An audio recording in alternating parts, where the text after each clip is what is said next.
Okay. So a little message that I felt led to kind of go over. By led, I mean pretty well pushed. Uh, I'm just going to dive into it because it's kind of a Bible-heavy message topic. And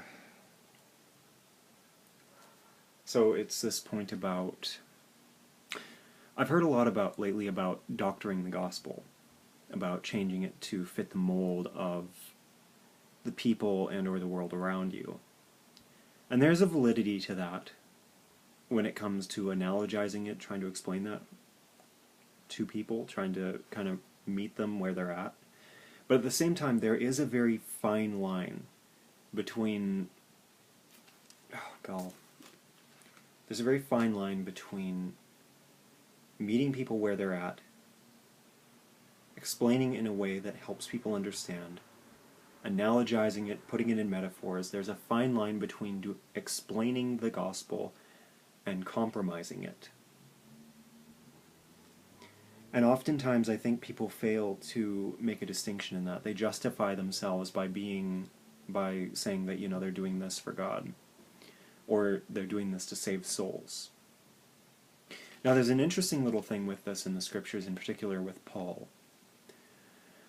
Now, before I go into this, let me just say that I'm not negating Paul in any way, shape, or form. He was an apostle. This means that he was called by Christ personally to serve the Lord, and it's one of the higher offices in the echelons of the church. So don't think for one moment that I'm saying that I'm trying to defame him or anything like that. No. But what I will say is that this is kind of one of those subjects where it illustrates the fact that, however strong a man is in their faith, however righteous they become, they are not perfect. And the truth is that, honestly, to anyone watching this, I can't help but find myself in this constant circumstance of playing iconoclast to Paul, because he's been elevated to a level where some people will argue his points over Christ's example. I'm sorry, that's not a thing. I mean, Paul himself mocks that concept in 1 Corinthians 1. Is Christ divided? Was Paul crucified for you? Were you baptized into the name of Paul? I mean, come on. Like, seriously. So as it relates to this concept of, compromising the gospel, we'll put it that way. A lot of people say doctoring, changing it to fit the mold, but it's a fine line. It's really easy to cross over.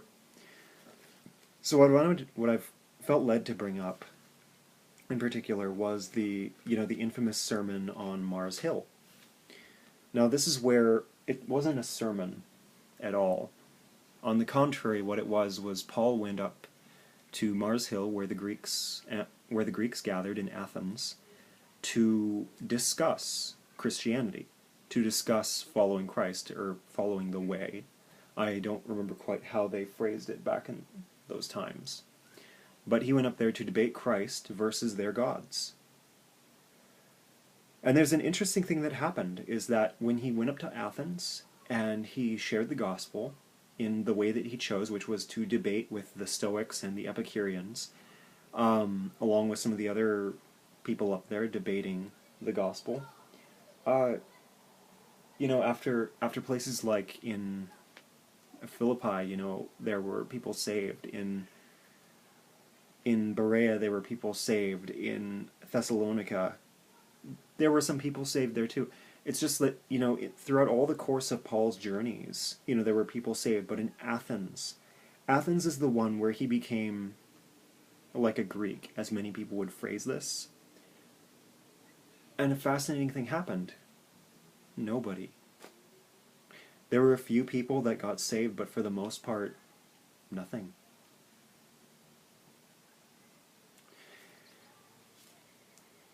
And see, the reason why this is important is that a lot of people take 1 Corinthians 9 from that and they take Paul out of context, and they say, you know, to the Jews I became like a Jew to win the Jews. So if you're in another country, you have to become like these other people in order to meet them halfway. And there's a point of truth to that. However, it does not relate to the gospel. If you need to explain it, if you have to use the example of, you know, rice paddies instead of wheat fields because they don't understand, because they only understand what they've grown up around, then that's fine. But when it comes down to the basic, the real core stuff about what Jesus is about, you don't. Unfortunately, debating is one of those attributes, and it's funny because, like, I've been guilty of it in the past. Like, I've done this, and there's a time for healthy debate, I've always heard and said, but, you know, the concept of debating tends to be two people coming together and they debate the issue and nothing really changes.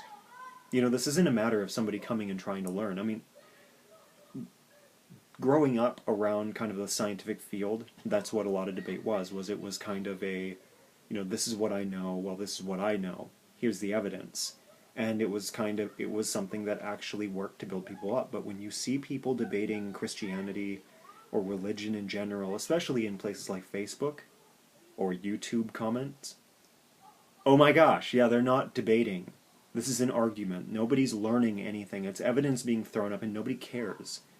I can't tell. I watched a guy who literally worked on climate change research and was you know, rejected by somebody who was going over Google. The guy's just like, I worked on that thing that you're talking about. I was there. This is what the information was. Well, I read it on Wired.com, so, you know, whatever. It's like, dude, really? So, this is kind of the thing with it, is that this isn't... There's a lot of room for...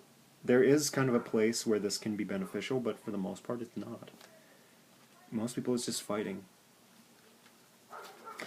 So as it relates to this, you know, I'm going to go through a few scriptures on the matter. You know, it's funny because in 1 Corinthians, Paul, you know, that's the one that holds the iconic justification for this concept of, you know, 1 Corinthians 9, starting in 19, though I am free and belong to no man, I make myself a slave to everyone, to win as many as possible. To the Jews I became like a Jew, to win the Jews. To those under the law I became like one under the law, though I myself am not under the law, so as to win those under the law. To those not having the law I became like one not having the law, yada yada yada. Skipping down to 22. To the weak I became weak, to win the weak. I have become all things to all men, so that by all possible means I might save some. I do all this for the sake of the gospel, that I may share in its blessings. It's good. It's just that, you know, 1 Corinthians 1 starts off, one of the first points that 1 Corinthians 1 is the contrast between human wisdom and God's wisdom. For the message of the cross is foolishness to those who are perishing, but to us who are being saved it is written, it is the power of God. For it is written, I will destroy the wisdom of the wise, the intelligence of the intelligent I will frustrate. Where is the wise man? Where is the scholar? Where is the philosopher of this age? Has not God made foolish the wisdom of the world? For since is the wisdom of God, the world through its wisdom did not know him. God was pleased through the foolishness of what was preached to save those who believe. Jews demand miraculous signs, the Greeks look for wisdom, but we preach Christ crucified, a stumbling block to Jews and foolishness to Gentiles. But to those who God has called, both Jews and Greeks, Christ the power of God and the wisdom of God. For the foolishness of God is wiser than man's wisdom, and the weakness of God is stronger than man's strength. I'm sorry, like, the truth of the matter is, you know, a lot of people would say that this is contradictory. You know, Paul saying this stuff about, you know... Personally, I think that what he was talking about in 1 Corinthians 9 was not doctoring the gospel or changing it to try to meet people, per se. I think it was talking about himself. I think he was talking about himself and how he acted. He would walk like an Egyptian, so to speak. He would break things down to be more simplistic to the weak. But that's my personal view, and a lot of people would disagree with me.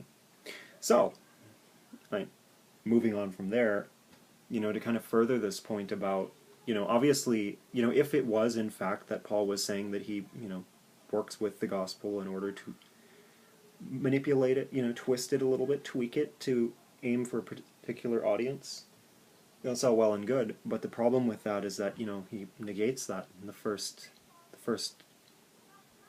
chapter of that letter. It's an interesting concept because he's trying to take this and move forward with it. Let's assume for a moment that most people's argument is correct, as opposed to mine. Well, then he's trying to take the gospel and tweak it to fit his aims, is he not? Instead of letting God lead, as God is supposed to, through the Holy Spirit. Later on, it's interesting because in a later letter, which is Timothy, 2 Timothy in particular, 2 Timothy 2, Paul is very specific to Timothy about avoiding these kinds of pitfalls. Avoiding debates, avoiding, straying from the gospel in any way, shape, or form. And it's all well and good. I mean, just as an example, starting in 14, keep reminding them of these things. Warn them before God against quarreling about words. It is of no value and only ruins those who listen. Do your best to present yourself to God as one approved, a workman who does not need to be ashamed and who correctly handles the word of truth. Avoid godless chatter, because those who indulge in it will become more and more ungodly. Their teaching will spread like gangrene. Among them are Hymenaeus and Philetus, who have wandered away from the truth. They say that the resurrection has already taken place, and they destroy the faith of some. Nevertheless, God's solid foundation stands firm, sealed with this inscription: the Lord knows those who are his, and everyone who confesses the name of the Lord must turn away from wickedness.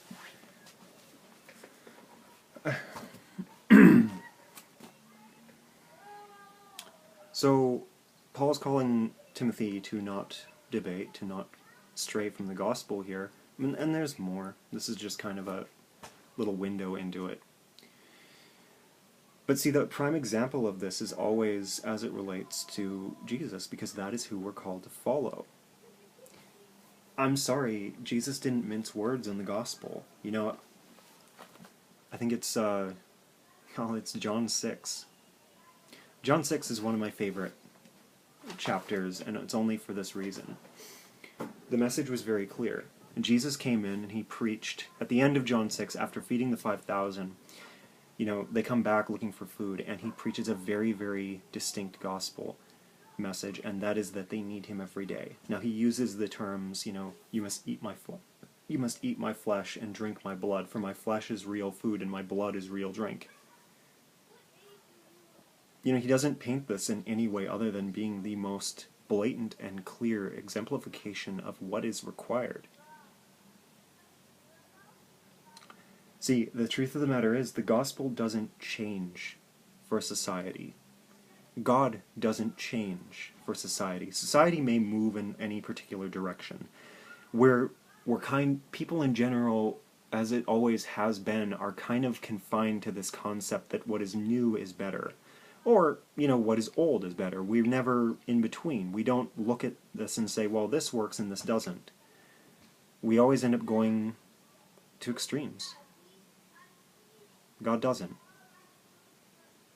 So the gospel is the gospel, and that is all. It doesn't change, it's not manipulatable. Jesus is Jesus, God is God, the Holy Spirit is the Holy Spirit. And they are all one, and unified behind one idea. The truth of the matter is, people might not like certain attributes of it. I know I personally didn't, but they are true. So don't change anything. Because if you do, you're not following God.